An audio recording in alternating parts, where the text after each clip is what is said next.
नमस्कार दोस्तों, कैसे हैं आप लोग। उम्मीद करता हूँ अच्छे होंगे। चलिए शुरू करते हैं आज का पहला क्लास से पहला क्वेश्चन। देखो क्या बोलता है क्वेश्चन नंबर फर्स्ट। पूर्व वैदिक या ऋग वैदिक संस्कृति का काल किसे माना जाता है? बताइएगा दोस्तों। 1500 से 1000 ईसा पूर्व, 1000 से 600 ईसा पूर्व, 600 ईसा पूर्व से 600 ईस्वी, या इनमें से कोई नहीं। देखिएगा दोस्तों, ये पूछा है पूर्व वैदिक या फिर ऋग वैदिक, तो दोनों का एक सेम है। ठीक है, तो ऋग वैदिक क्वेश्चन पूछे या पूर्व वैदिक पूछे तो बताइएगा इसका काल क्या हो जाएगा दोस्तों। तो इसका जो राइट आंसर हो जाएगा वो हो जाएगा ऑप्शन नंबर ए, 1500 से 1000 ईसा पूर्व। चलिए देखिए दूसरा क्वेश्चन क्या बोलता है। दूसरा क्वेश्चन बोलता है दोस्तों, आजीवक संप्रदाय के संस्थापक कौन थे? तो रूपाली, आनंद, स्थूलभद्र या मखली गोसाल। बताइएगा दोस्तों इसका राइट आंसर क्या हो जाएगा। तो राइट आंसर इसका हो जाएगा मखली गोसाल जो होते हैं वो आजीवक संप्रदाय के संस्थापक होते हैं। चलिए देखते हैं नेक्स्ट क्वेश्चन क्या बोलता है। क्वेश्चन नंबर 3, भगवान महावीर का प्रथम शिष्य कौन था? बताइएगा दोस्तों, ये जैन धर्म से क्वेश्चन है, बहुत इंपॉर्टेंट क्वेश्चन है, इसे बहुत इंपॉर्टेंट कर लीजिएगा। ठीक है, तो भगवान महावीर के प्रथम शिष्य कौन थे? तो जमाली, यूसुफ, विपिन या प्रभास। तो जैन धर्म के जो प्रथम शिष्य थे वो उनके दामाद बने थे जिनका नाम है जमाली। तो इसका राइट आंसर क्या हो जाएगा दोस्तों? इसका राइट आंसर हो जाएगा ऑप्शन नंबर ए, जमाली। चलिए देखते हैं चौथा क्वेश्चन। त्रिरत्न सिद्धांत सम्यक धारणा, सम्यक चरित्र, सम्यक ज्ञान जिस धर्म की महिमा है वह है कौन से धर्म का महिमा है? बताइएगा दोस्तों। बौद्ध धर्म, ईसाई धर्म, जैन धर्म या कोई नहीं। तो इसका जो राइट आंसर हो जाएगा वो हो जाएगा ऑप्शन नंबर सी। क्या हो जाएगा दोस्तों? Option number C. क्वेश्चन का 4 का आंसर क्या हो जाएगा? ऑप्शन नंबर सी, जैन धर्म। चलिए नेक्स्ट देखिए क्या बोलता है। क्वेश्चन नंबर 5 क्या बोलता है। आर्य शब्द का शाब्दिक अर्थ है। तो आर्य शब्द का शाब्दिक अर्थ क्या हो जाएगा? वीर योद्धा, श्रेष्ठ या कुलीन, यज्ञकर्ता या पुरोहित या फिर विद्वान। तो आप लोग को पता है दोस्तों कि आर्य शब्द जो आए थे वो मध्य एशिया से आए थे। तो आर्य शब्द का शाब्दिक अर्थ क्या हो जाएगा? तो श्रेष्ठ या कुलीन हो जाएगा। इसका right answer option number B हो जाएगा दोस्तों। चलिए देखते हैं अगला क्वेश्चन क्या बोलता है। अगला क्वेश्चन बोलता है कि इनमें से किस फसल का ज्ञान वैदिक काल के लोगों को नहीं था? बताइएगा दोस्तों कि वैदिक युग जब चल रहे थे भारत में तो उस समय कौन सा फसल था जिनका ज्ञान इन लोग को नहीं था? तो जौ, गेहूं, चावल, तंबाकू। तो इसका जो राइट आंसर हो जाएगा ऑप्शन नंबर डी कि तंबाकू का ज्ञान वैदिक सभ्यता के लोग को नहीं था। चलिए नेक्स्ट क्वेश्चन 7वां क्या बोलता है। भारत में सबसे प्राचीन विहार कौन सा है? बताइएगा दोस्तों। क्वेश्चन नंबर 7वां का आंसर क्या होगा कि भारत में सबसे प्राचीन विहार कौन सा है? नालंदा, उदंतपुरी, विक्रमशिला या भाजा। इसका राइट आंसर क्या हो जाएगा? ऑप्शन नंबर हो जाएगा ए, नालंदा विश्वविद्यालय या फिर नालंदा विहार जो भारत का सबसे प्राचीन विहार है। चलिए नेक्स्ट देखते हैं क्या बोलता है। क्वेश्चन नंबर 8, जैन समुदाय में प्रथम विभाजन के श्वेतांबर संप्रदाय के संस्थापक थे। कौन थे? कि जैन समुदाय में जब प्रथम बार जब जैन धर्म का विभाजन हुआ था। ठीक है, आप लोग पढ़े होंगे कि जैन धर्म का विभाजन हो गया था, 2 संप्रदाय बने थे, श्वेतांबर और दिगंबर। लेकिन पहला जो विभाजन हुआ था श्वेतांबर के, जब श्वेतांबर फर्स्ट टाइम ये डिवाइड हुए थे तो उनके विभाजक कर्ता कौन थे? स्थूलभद्र, गुरु भद्रबाहु, कालकाचार्य या शमाश्रमण। तो इसका जो राइट आंसर हो जाएगा वो राइट आंसर हो जाएगा ऑप्शन नंबर ए, स्थूलभद्र। देखिएगा दोस्तों ये सब बहुत ज़्यादा इंपॉर्टेंट क्वेश्चन है बाबू, बहुत ज़्यादा इंपॉर्टेंट क्वेश्चन है। चलिए क्वेश्चन नंबर 9 क्या बोलता है। भारत में सबसे बड़ा बौद्ध स्तूप कहाँ स्थित है? बताइएगा कि भारत में सबसे बड़ा बौद्ध स्तूप कहाँ स्थित है। तो option number A Sarnath, option number B Sanchi, option C Gaya या ऑप्शन डी अजंता। तो बताइएगा कि भारत में सबसे बड़ा बौद्ध स्तूप कहाँ स्थित है दोस्तों। तो भारत में जो सबसे बड़ा बौद्ध स्तूप है वो सांची का स्तूप है। कहाँ है दोस्तों? सॉरी, कौन सा स्तूप है? तो सांची का स्तूप। कौन दिक्कत हो? कोई दिक्कत नहीं। चलिए देखते हैं क्वेश्चन नंबर 10 क्या बोलता है। बौद्ध शिक्षा का केंद्र था। बताइएगा दोस्तों कि बौद्ध जो था वो शिक्षा का केंद्र क्या था? विक्रमशिला, वाराणसी, गिरनार या फिर उज्जैन। तो इसका जो राइट आंसर हो जाएगा वो ऑप्शन नंबर ए हो जाएगा, विक्रमशिला। ठीक है। तो बौद्ध शिक्षा का केंद्र विक्रमशिला, यानी option number A is the right answer हो जाएगा। चलिए आगे बढ़ते हैं, देखते हैं क्वेश्चन नंबर 511 क्या बोलता है। सभा और समिति प्रजापति की दो पुत्रियां थी का उल्लेख किस वेद में मिलता है। प्रजापति की दो पुत्रियां होती है, एक सभा एक समिति, तो इसका उल्लेख आपको कौन से वेद में मिलता है। ऋग्वेद में, यजुर्वेद में, सामवेद में या अथर्ववेद में। तो बताइएगा दोस्तों कौन सा वेद में सभा और समिति का उल्लेख मिलता है। तो इसका जो राइट आंसर हो जाएगा ये हो जाएगा ऑप्शन नंबर डी, अथर्ववेद में। चलिए क्वेश्चन नंबर 12 क्या बोलता है। आर्य भारत में संभवतः आए, तो आर्य भारत में कहाँ से आए। यूरोप से आए, मध्य एशिया से आए, पूर्वी एशिया से आए या अन्य क्षेत्रों से आए। तो इसका जो राइट आंसर हो जाएगा ये ऑप्शन नंबर हो जाएगा बी, मध्य एशिया से। मतलब सभी लोग मान चुके हैं कि जो आर्य आए थे वो मध्य एशिया से ही आए थे। चलिए क्वेश्चन नंबर 13 क्या बोलता है। ऋग्वेद में कुल कितने मंडल है। क्या बोल रहा है, ऋग्वेद में कुल कितने मंडल हैं। तो ऋग्वेद में टोटल कितने मंडल है दोस्तों। तो ऋग्वेद में टोटल 10 मंडल है, यानी इसका ऑप्शन नंबर क्या हो जाएगा, डी हो जाएगा। चलिए नेक्स्ट बढ़ते हैं, नेक्स्ट क्वेश्चन क्या बोलता है। क्वेश्चन नंबर 14, गौतम बुद्ध ने अपना प्रथम उपदेश कहाँ दिए थे। बताइएगा दोस्तों कि गौतम बुद्ध अपना प्रथम उपदेश कहाँ दिए थे। बोधगया, लुम्बिनी, सारनाथ या कुशीनगर। तो गौतम बुद्ध अपना प्रथम उपदेश कहाँ दिए थे दोस्तों। तो गौतम बुद्ध ने अपना प्रथम उपदेश दिए थे ऑप्शन नंबर सी, सारनाथ में। कहाँ दिए थे दोस्तों, सारनाथ में दिए थे। चलिए क्वेश्चन नंबर 15 क्या बोलता है कि गौतम बुद्ध द्वारा अपने धर्म में दीक्षित किए जाने वाला अंतिम व्यक्ति निम्नलिखित में कौन था। देखिएगा ये बहुत इंपॉर्टेंट क्वेश्चन है बच्चों, बहुत ज़्यादा बार बार एग्जाम में पूछल जाते हुए क्वेश्चन, थोड़ा समझल पड़ेगा कि प्रथम शिष्य नहीं पूछ रहा है, प्रिय शिष्य नहीं पूछ रहा है, ये पूछ रहे हैं कि जब गौतम बुद्ध अपने अंतिम अवस्था में थे, जब उन्होंने अपने मृत्यु को त्याग रहे थे, तो मृत्यु को त्यागने यानी देह को त्यागने से पहले जो अंतिम उपदेश दिए थे वही है अंतिम उपदेश। जो अंतिम व्यक्ति निम्नलिखित में से कौन थे जिनको अंतिम उपदेश दिए थे, ठीक है।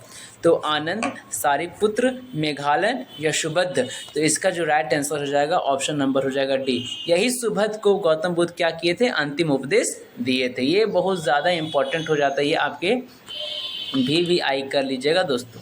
क्लियर हो, कोई दिक्कत नहीं है।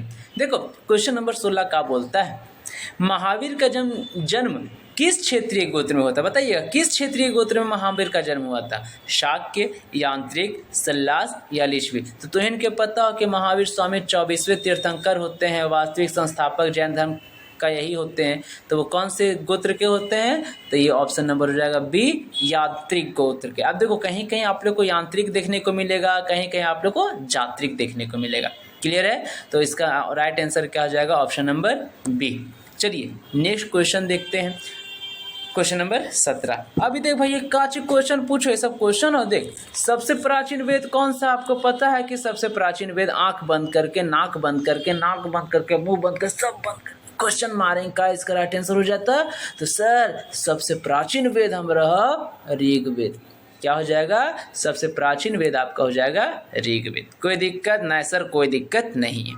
चलो क्वेश्चन नंबर 18 क्या बोलता है महावीर ने जैन संघ की स्थापना कहाँ की। महावीर ने जैन संघ की स्थापना कहाँ की, बताइएगा कहाँ पे किए थे महावीर ने जैन धर्म का स्थापना।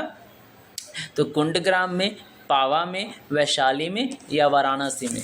तो महावीर ने जैन संघ की जो स्थापना की थी कहाँ की थी बच्चों, बताइए। देखिए इसमें कन्फ्यूजन मत होइएगा, कहाँ हुआ था जैन संघ की स्थापना, तो ऑप्शन नंबर बी यानी पावा में हुआ था। चलो नेक्स्ट क्वेश्चन देखते हैं, क्वेश्चन नंबर 19 क्या बोलता है निम्नलिखित में से किस नगर में प्रथम बौद्ध संगीति आयोजित की गई थी। बताइएगा दोस्तों प्रथम बौद्ध संगीति का आयोजन किस नगर में हुआ था। नालंदा, गया, राजगीर या बोध गया। देखिएगा ये चारों आपका मगध में ही आएगा, चारों कहाँ आएगा आपका बिहार में आएगा। तो बताइएगा प्रथम बौद्ध सभा संगीति का आयोजन कहाँ हुआ था, राजगिरी। अब कहीं कहीं आपको ऑप्शन राजगिरी देखने को मिलेगा, कहीं कहीं आपको ऑप्शन गिरी ब्रज देखने को मिलेगा।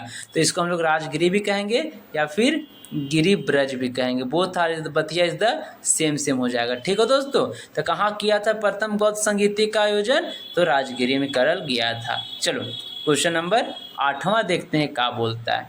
उम्मीद कर रहे होंगे कि आप लोग का सही हो रहा होगा, आप लोग पढ़ने में तेज होंगे। तेज तो आप लोग शुरू में सही है क्या। चलो आगे बढ़ते हैं, देखते हैं क्वेश्चन नंबर 20 क्या बोलता है। बौद्ध धर्म के विषय में कौन से कथन सही है। उसने वर्ण एवं जाति को अस्वीकार नहीं किया, उसने ब्राह्मण वर्ग के सर्वोच्च सामाजिक कोटि को चुनौती दी, या ऑप्शन नंबर सी उसने कुछ एक शिल्पा को ही हीन निम्न माना है। तो इसका आंसर बताइएगा दोस्तों क्या हो जाएगा। तो इसका जो है राइट आंसर हो जाएगा 1 तथा 2, ऑप्शन नंबर बी 2 तथा 3, ऑप्शन नंबर सी 1 2 तथा 3, या ऑप्शन नंबर डी में इसका। तो एक जो राइट आंसर हो जाएगा तो इनके ऑप्शन नंबर सी हो जाएगा ये तीनों। चलो नेक्स्ट देखते हैं क्वेश्चन नंबर 21 क्या बोलता है। ऋग्वेद में कितना सूक्त बता रहे। ऋग्वेद में कितने सूक्त 1017, 1020, 1028, 1128। सबको पता है सर ऋग्वेद में 1028 सूक्त है। तो इसका जो राइट आंसर हो जाएगा ऑप्शन नंबर डी हो जाएगा। चलो नेक्स्ट देखते हैं क्वेश्चन नंबर 22 क्या बोलता है। मिलिंद पन्हो बाबू देखिए बहुत ज़्यादा इंपॉर्टेंट है, रुक हमारा पेंसिल के साइज पतला कर दी, बहुत ज़्यादा इंपॉर्टेंट हो ठीक है। मिलिंद पन्हो राजा मिलिंद और किस बौद्ध भिक्षु के मध्य संवाद के रूप में है, ये आपका जानते हैं बाबू चेंगा। ये आपका यूपीएससी का क्वेश्चन में पूछा है, बहुत ज़्यादा इंपॉर्टेंट हो जाता है। तो बताइएगा कि मिलिंद पन्हा यानी मिलिंद के राजा जो मिलिंद है और एक बौद्ध भिक्षु होते हैं। कौन से बौद्ध भिक्षु। तो राजा और भिक्षु के बीच में सवाल जवाब होता है। तो वो जो सवाल जवाब का जो संकलन रखा गया वो किस रूप में, मध्य संवाद के रूप में किसके साथ रखा गया। मिलिंद पन्हा के राजा थे और एक कौन थे वो बौद्ध भिक्षु जिसका मिलिंद पन्हा नामक किताब भी रखी गई है। ठीक है, तो नागसेन, नागार्जुन, नागभट्ट या कुमारी भट्ट। बताइएगा कि राजा मिलिंद किसके साथ बात विचार किए थे। तो इसका जो राइट आंसर हो जाएगा ऑप्शन नंबर ए हो जाएगा। क्या हो जाएगा दोस्तों ऑप्शन नंबर ए हो जाएगा। चलो नेक्स्ट देखिएगा क्वेश्चन नंबर 23 क्या बोलता है। प्रसिद्ध 10 राजाओं का युद्ध जिसे हम लोग क्या बोलेंगे दशराग युद्ध कहेंगे। ठीक है, तो प्रसिद्ध 10 राजाओं की युद्ध दशराग युद्ध किस नदी के तट पर लड़ा गया था। इस तो बच्चा वाला क्वेश्चन है बाबू, बता दे भी कौन से नदी पर लड़ल गेलो है। तो बिना ऑप्शन के तो हिनमावी पुरुषनी नदी। कौन सा नदी, पुरुषनी नदी। ठीक है, चलो आगे बढ़ते हैं, देखते हैं क्वेश्चन नंबर 24 क्या बोलता है। चलो ऋग्वेद में किस मंडल में शूद्र का उल्लेख पहली बार मिलता है। बताइएगा दोस्तों क्वेश्चन नंबर 24 क्या हो जाएगा कि ऋग्वेद के किस मंडल में शूद्र का उल्लेख पहली बार मिलता है। ये भी बहुत ज़्यादा इंपॉर्टेंट है दोस्तों। पहली बार शूद्र का उल्लेख किस मंडल में मिलता है, 7वें, 8वें, 9वें या 10वें। तो बताइएगा आंसर दोस्तों, इसका राइट आंसर हो जाएगा वो ऑप्शन नंबर डी हो जाएगा 10वें मंडल में, यानी ऋग्वेद के 10वें मंडल में आपका शूद्र का उल्लेख पहली बार मिलता है। चलो क्वेश्चन नंबर 25 क्या बोलता है। भारतीय संगीत का आदि ग्रंथ कहा जाता था। आपको पता है कि भारत के सामवेद में संगीतों का जनक कहा जाता है, सामवेद को संगीत का जनक कहा जाता है। तो इसका राइट आंसर क्या हो जाएगा ऑप्शन नंबर डी हो जाएगा। चलो क्वेश्चन नंबर 26 देखते हैं क्या बोलता है। भारत के राज चिन्ह में प्रयुक्त होने वाले शब्द कौन सा शब्द भैया। सत्यमेव जयते किस उपनिषद से लिए गए हैं। तो बताइएगा सत्यमेव जयते किस उपनिषद से लिए गए। बच्चा बचपन से पढ़ते आ रहे, बार बार लगातार एक क्वेश्चन बार बार रिपीट हो रहा है, वो हो जाएगा मुंडको उपनिषद से। तो इसका राइट आंसर क्या हो जाता चेंगा। तो इसका राइट आंसर जो चेंगा हो जाएगा वो हो जाता मुंडको उपनिषद से। कौनो दिक्कत ना है सर, कौनो तनी सुन भी ना है सर, कोई दिक्कत ना। तो आगे बढ़ने चलिए आगे बढ़ो। ये क्वेश्चन नंबर 27 लाओ। ये बताइयो पुराणों की संख्या कितना हो। तो बता दे रहे बाबू पुराणों का संख्या कितना है सर। पुराणों का संख्या कितने बता दियो सर, बता दे 18 19 20 21 है सर। पुराणों का संख्या 18 हो जाता। कितना हो जाता 18 हो जाएगा। कोनो दिक्कत ना है सर, कोनो दिक्कत नहीं है। चलो आगे बढ़ते हैं क्वेश्चन नंबर 28। वैदिक नदी यानी कुब जिसको हम लोग काबुल का स्थान कहाँ है। तो आए के कर राजधानी काबुल, तो अफगानिस्तान की राजधानी। तो इसका राइट आंसर हो जाएगा अफगानिस्तान में। चल आगे बढ़िए। हाँ सर आगे बढ़। ऋग्वेद का कौन सा मंडल पूर्णतः सोम को समर्पित है। बताइएगा कि ऋग्वेद का कौन सा मंडल सोम को समर्पित है। 7वां, 8वां, 9वां, 10वां। तो सर ऋग्वेद का 9वां मंडल जो है वो सोम को समर्पित है। ऑप्शन नंबर इसका सी हो जाएगा। चलो देखते हैं नेक्स्ट क्वेश्चन क्या बोलता है हमारे स्क्रीन पर। देखो, आरंभिक वैदिक साहित्य में सर्वाधिक वर्णित नदी है, बताइएगा सर्वाधिक वर्णित नदी कौन सा है। वैदिक जब युग चल रहा था उसमें सबसे जो चर्चित नदी थी कौन थी, सिंधु, सतुत्री, सरस्वती या गंगा। तो एक राइट जो आंसर हो जाएगा वो right answer is a, option number ए इसका सिंधु नदी का सर्वाधिक वर्णित नदी है। चलो, योग दर्शन के प्रतिपादक है, तो योग कौन बताया था, हम लोग कह रहे योग करो रहो निरोग, करो योग रहो निरोग। अंजलि, अंजलि कौन, पतंजलि, तो पतंजलि का राइट आंसर हो जाएगा ऑप्शन नंबर ए। चलो, चरक संहिता नामक पुस्तक किस विषय से संबंधित है। अब आप लोग पढ़े होंगे सॉरी, नेचुरल चीज़, खांसी थोड़ी कोई रोक पाएगा, छींक थोड़ी कोई रोक पाएगा। अब देखो आप लोग तो पढ़ लें का कि जब राजा प्रदत्त जब पांडु रोग से ग्रसित होता है तो यही बिंबिसार जो मगध का होता है वो अपना राजवैद्य को भेजता है, किरा भेजता है, जीवक को भेजता है, जाओ पांडु के इलाज कर दे, तो पांडु के इलाज कर देता है। तो अब बिंबिसार और राजा प्रदत्त जो होते हैं उन लोग में दोस्ती हो जाती है, जिसके कारण मगध में संबंधित मैत्रिक संबंध स्थापित, दोस्त बन जाता है, तो लड़ाई झगड़ा नहीं करेगा। तो जीवक को भेजता है किसके पास, प्रदत्त को, किसके लिए, इलाज के लिए। तो जीवक की लिखी गई पुस्तक चरक संहिता, तो चरक संहिता का किससे रिलेटेड है, तो सर चिकित्सक। इसका राइट आंसर क्या हो जाएगा, ऑप्शन नंबर सी हो जाएगा। ठीक है, चलिए नेक्स्ट क्वेश्चन देखते हैं क्या बोलता है। गोत्र व्यवस्था प्रचलन में कब आई, गोत्र व्यवस्था प्रचलन में कब आई बताइएगा दोस्तों, बताइएगा कि गोत्र व्यवस्था प्रचलन में कब आई। ऋग वैदिक काल में, उत्तर वैदिक काल में, महाकाव्य काल में या सूत्र काल में। तो इसका जो राइट आंसर हो जाएगा, गोत्र जो होता है ना, सबका अपना अपना जात होता है, सबका अपना अपना गोत्र होता है, तो वो गोत्र व्यवस्था कब आई, तो ऑप्शन नंबर बी। कब आई दोस्तों, ऑप्शन नंबर बी। रुक पेंसिलवा हम रोक लो मोटा एकरा कर दे पतला, तो इसका राइट आंसर हो जाएगा ऑप्शन नंबर बी, उत्तर वैदिक काल में। अनुलोम विवाह का अर्थ है, बताइएगा। हम लोग पढ़े होंगे 16 विवाह, जिसमें वैदिक सभ्यता में 16 विवाह हम बताए होंगे। चलिए आप लोग को नहीं बताएं, चलो कोई बात नहीं है। तो 16 विवाह में मैंने एक अनुलोम विवाह का भी जिक्र किया था।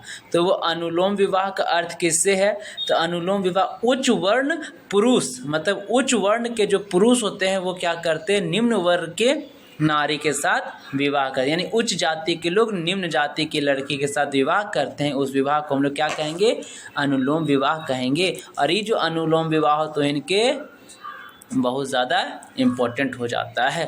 चलिए क्वेश्चन नंबर 35 क्या बोलते हैं, समझने का कोशिश करना। क्वेश्चन नंबर 35, ऋग्वेद में अघन्य यानी वध नहीं योग्य शब्द का प्रयोग किसके लिए किया गया। तो ऋग्वेद में गाय को ना मारने वाला पशु यानी किसको, गाय को अघन्य शब्द का प्रयोग गाय के लिए ही किया गया है। उम्मीद करता हूँ कि आप लोग को सारा क्वेश्चन आ रहा होगा और आप लोग मेरे साथ मस्त एकदम एंजॉय नाचते गाते पीते बना रहे होंगे। चलो क्वेश्चन नंबर नेक्स्ट देखते हैं 36 क्या बोलता है, गायत्री मंत्र की रचना किसने की थी, बताएं। वशिष्ठ, विश्वामित्र, इंद्र या वसुमित्र। हाँ सर, गायत्री मंत्र हम लोग का ओम भूर्भुवः स्वः तत्सवितुर्वरेण्यं, तो इसकी रचना कौन किया, तो गायत्री मंत्र का रचना हमारा करेगा विश्वामित्र करेंगे। कौन करेंगे, विश्वामित्र करेंगे।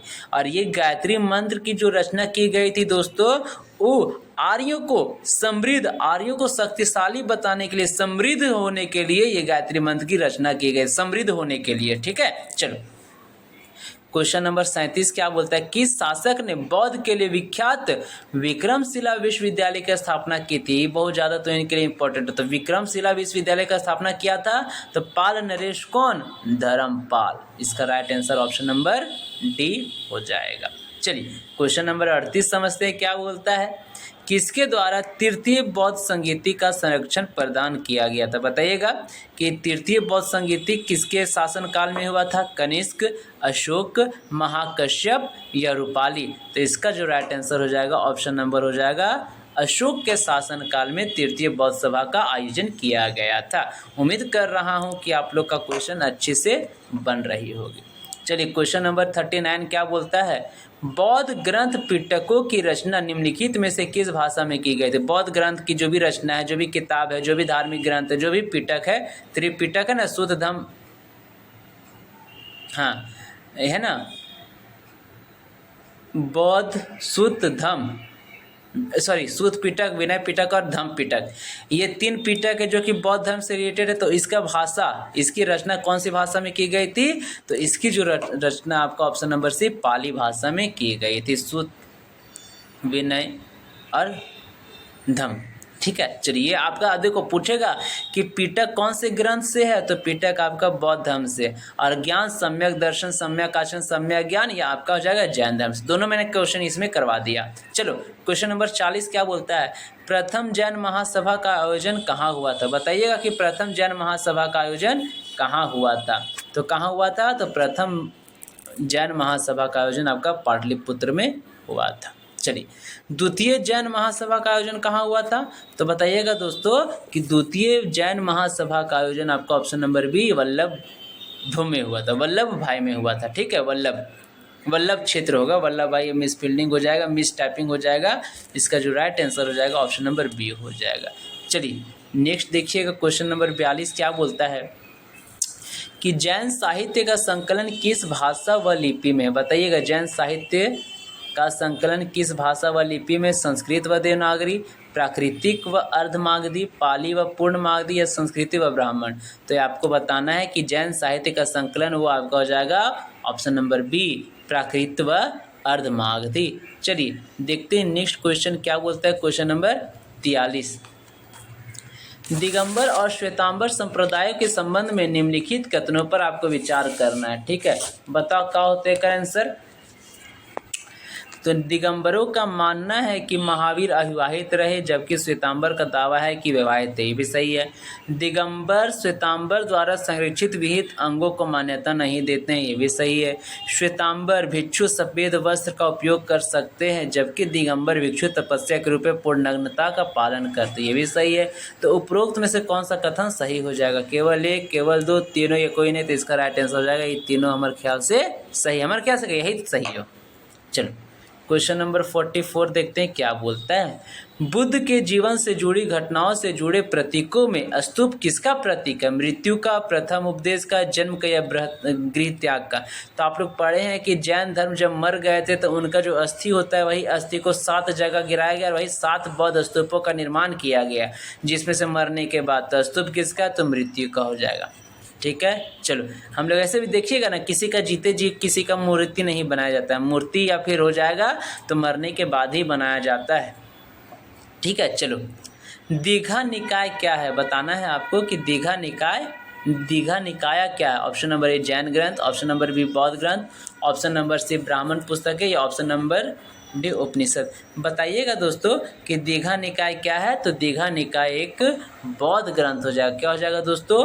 दीघा निकाय एक बौद्ध ग्रंथ हो जाएगा। चलिए नेक्स्ट क्वेश्चन है, सत्य की खोज में सिद्धार्थ के प्रस्थान को क्या कहा जाता है? जब भगवान महावीर जब अपनी घर खोज छोड़ रहे थे सत्य की खोज में, तो उस अवस्था को बौद्ध धर्म में क्या कहा गया है? धर्म चक्र परिवर्तन, महाभिनिष्क्रमण, निर्वाण, या परिनिर्वाण? तो इसका राइट आंसर क्या हो जाएगा? जब घर छोड़ रहे हैं ना तो भी निष्क्रमण कहते हैं कि निष्क्रमण करके, यानी महाभिनिष्क्रमण हो जाएगा।